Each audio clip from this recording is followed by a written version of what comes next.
This week on the Retirement Quick Tips podcast, I'm talking about fortifying your data and protecting yourself from cybercrime. Today, I'm talking about the importance of checking and freezing your credit as one of the key ways to protect yourself against cyber fraud after the massive data breach that just exposed millions of Americans' names, addresses, social security numbers.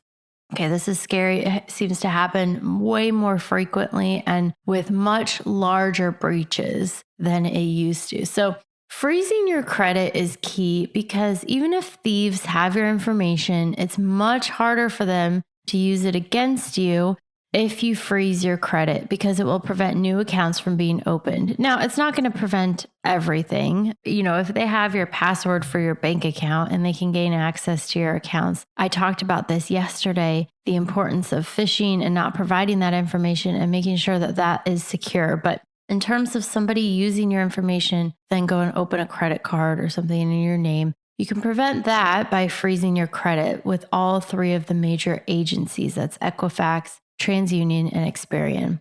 Also, you want to check your credit report and do this frequently. Now, once you freeze your credit, new accounts cannot be opened. But if you haven't yet frozen your credit, this data breach happened months ago. And a lot of times when these happen, we're not aware of it when it happens. So you got to be vigilant about checking your credit report, looking for accounts you don't recognize. Keep a close eye too on activity in your bank and credit card accounts. So if you're one of those people who doesn't really look that often, you don't even look at the transactions in your credit card statements or in your bank account, you just pay your bills and move on, I think that time is over.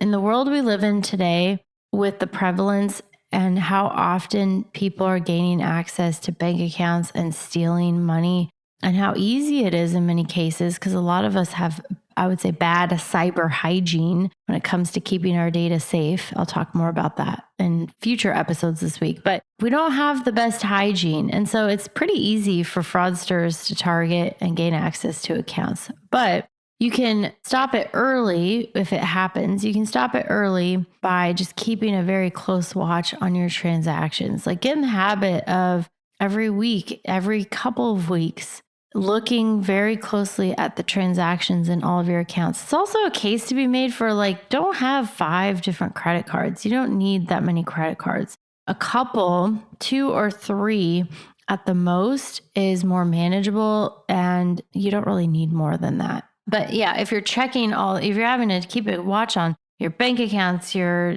credit card transactions, all those things, it's much easier to do it if you just simplify and don't have as many cards. Another clue that you can watch for that someone has used a data breach to gain access to your information, or maybe they got access to your password, they guessed your password, and now they're logging into your account, is that a lot of times you will get emails for password resets or login attempts. You don't want to ignore or dismiss these. If the email is legit, you should change your password and check that account for any suspicious activity. However, do not click, I talked about this yesterday, do not click in the link in the email to change your password. Because if the email is not legitimate and you click on something in there and you give them your password, now you just gave them your password. But if you get an email from any of the sites that you frequent, a bank account, credit card company, and saying, hey, there have been login attempts, or you've maxed out your login attempts, or you've reset your password.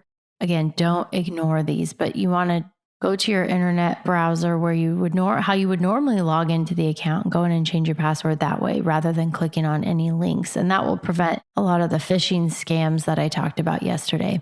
Lastly, you can sign up for free credit monitoring. Companies like Capital One and Discover, they offer free credit monitoring to their card holders. But there are other tools out there from many of the credit bureaus themselves. There's also Credit Karma. So all of these monitoring of your credit reports make it a bit easier and will alert you if there's something suspicious. All right, that's it for today. Thank you so much for listening. My name is Ashley Michike, and this is the Retirement Quick Tips Podcast.